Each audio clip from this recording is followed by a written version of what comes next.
O homicídio de Sidónio Pais está associado ao Alentejo e à greve geral de 1918. É daqui que sai o homem, José Júlio da Costa, que mata o Presidente da República, menos de um mês depois da ocupação de terras no Val de Santiago pelos trabalhadores rurais, seus conterrâneos.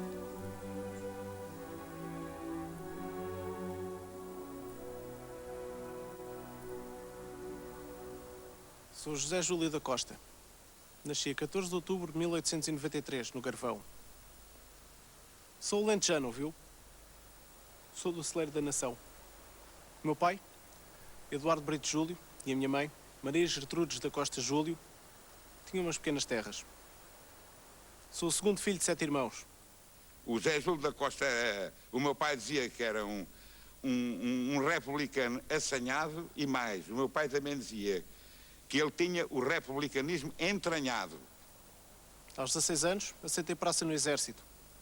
Como voluntário, no dia 21 de maio de 1910, no Regimento de Infantaria. E tenho a honra de vos informar que combati na Rotunda, pela implantação da República, nos dias 4 e 5 de outubro. Ainda nem tinha 17 anos.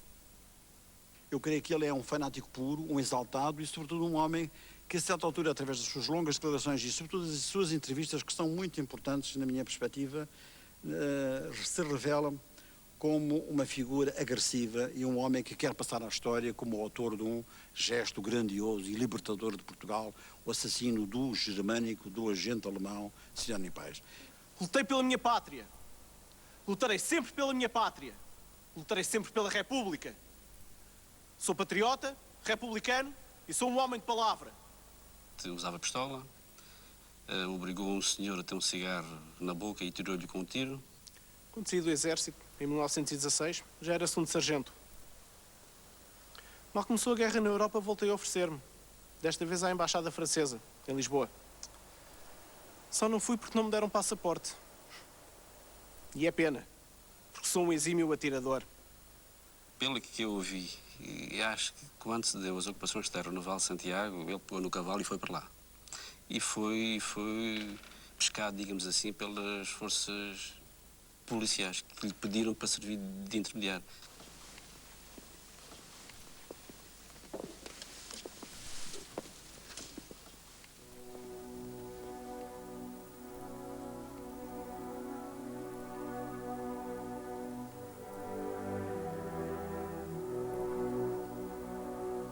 É o que resta da primeira comunidade anarquista em Portugal, a Comuna da Luz, em Val de Santiago. Aqui viviam mais de 20 pessoas, homens, mulheres e crianças, que partilhavam o proveito do seu trabalho. Uns eram sapateiros, outros trabalhavam a terra, e as crianças recebiam aulas ao ar livre.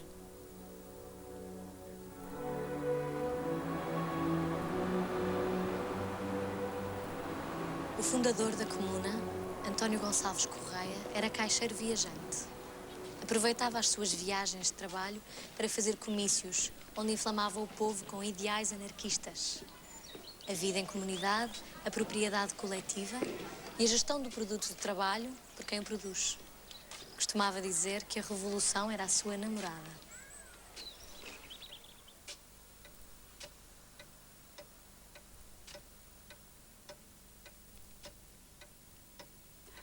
Também me lembro de aparecerem por aí uns papéis a falar da comuna e que os pobres é que produziam tudo e que as injustiças tinham de acabar.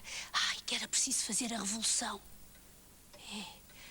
Também traziam umas canções que depois cantávamos. Todo o produto é de quem sua.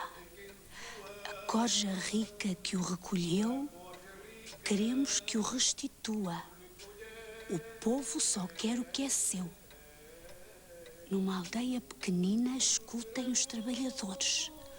Uns aos outros vão dizendo: não mais escravos, nem senhores.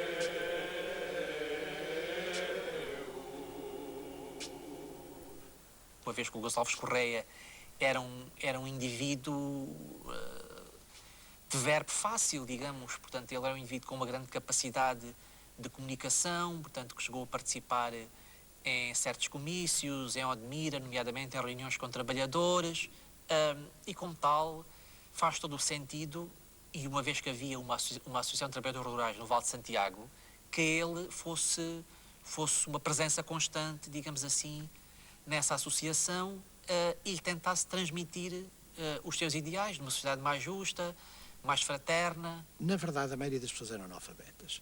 O que havia era pessoas que ganhavam o respeito dos seus próximos porque viviam uma vida segundo um princípio ético e moral anarquista. Não casavam, nunca votavam, tinham uma vida ascética e isso é que funcionava como propaganda pelo exemplo. O exemplo desses homens, e isso aconteceu em alguns casos no Alentejo, em algumas aldeias alentejanas.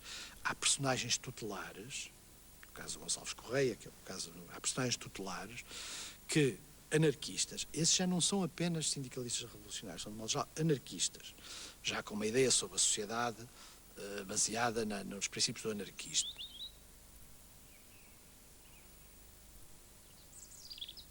Era uma vez uma rapariguinha muito bonita, cheia de bondade, a quem a mãe e a avó adoravam extremosamente. A santa avózinha, que passava o tempo a imaginar o que podia agradar à neta, deu-lhe um dia um chapéu de veludo vermelho. A pequenita andava tão contente com o seu chapéu novo que já não queria pôr outro. E começaram a chamar-lhe a menina do chapelinho encarnado.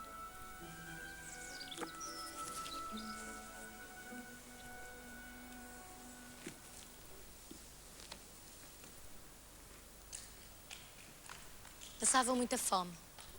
Não tinham terras para cultivar, nem para dar de pasto ao gado, nem para apanhar a lenha. Os proprietários não pagavam a ninguém para semear as suas terras. Preferiam deixá-las ao abandono. O povo revolta-se. Meus amigos, o país está uma confusão. O movimento dos trabalhadores rurais alentejano é a grande surpresa, chamemos assim, depois da República, em 1910. Porque subitamente, como se fosse um incêndio, em praticamente todas as pequenas aldeias alentejanas constitui-se um sindicato dos trabalhadores rurais, uma associação dos trabalhadores rurais, e surge uma rede de associações com uma população muito pobre, que não tem terra, em que há muita miséria, fome mesmo, quer dizer, gente com uma vida muito miserável. Alguns anarquistas, exatamente nesta fase da Revolução, tentaram transportar para Portugal aquilo que existia na Andaluzia, em certos movimentos espanhóis, quer dizer, uma ideia de uma fome de terra. Gonçalves Correia é um dos primeiros a ser detido durante a greve geral de 18 de novembro de 1918, quando os trabalhadores rurais de Vale de Santiago e arredores ocupam os terrenos incultos. A greve e a ocupação de terras são apenas um meio para conseguir um objetivo maior: fazer a revolução social e conseguir a queda do governo.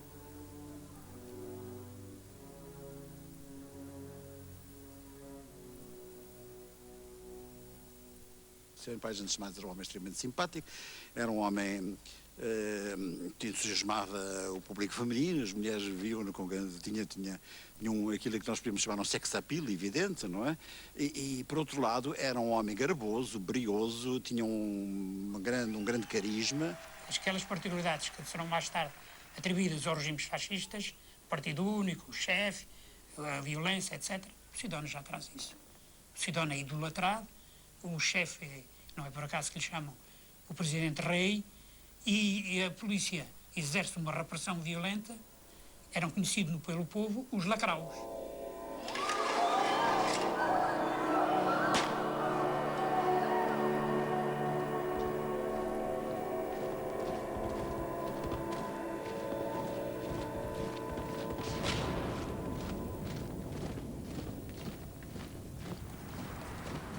Sidónio Paes está no poder há menos de um ano, quando é convocada a greve geral. No dia 5 de dezembro De 1917, aqui, na Rotunda, recebe o apoio dos operários em troca da libertação de uma lista de presos que lhe entregam. Aceita. Mas o entendimento dura pouco tempo. Quando a União Operária Nacional lhe pede para ser recebida, despacha-a friamente. Chega a dizer que a organização não é legal. E acaba aqui, a curta lua de mel entre o proletariado e a República Nova. Não o operariado organizado, não a União Operária Nacional, mas certas camadas do operariado pegaram em armas e lutaram lá do Sidónio. No dia 9, quando a Revolução está triunfante, a União Operária, essa sim, faz um comício nos restauradores, elabora um conjunto de reivindicações, a primeira das quais era a libertação de todos os presos, não só da penitenciária, mas por todo o país, e depois era a entrega dos terrenos incultos e dos baldios aos trabalhadores rurais através das associações de trabalhadores rurais, dos sindicatos agrícolas, além de outras reivindicações, as 8 horas, a abolição da lei monárquica sobre as associações, havia um conjunto de reivindicações.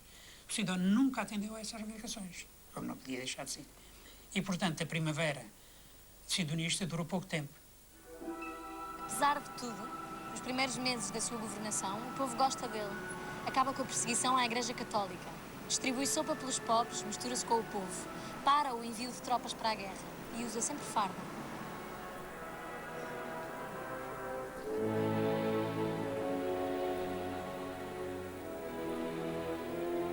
Era um catedrático de matemática em Coimbra e tinha feito também a carreira militar ao mesmo tempo, era professor de matemática, não é?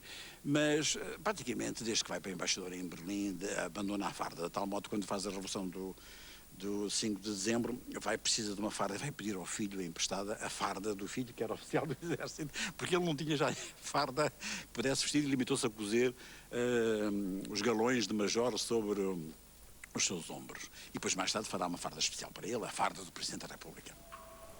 Ele tinha um fato ridículo. Fez coroar presidente à revelia do Congresso e da Constituição Portuguesa.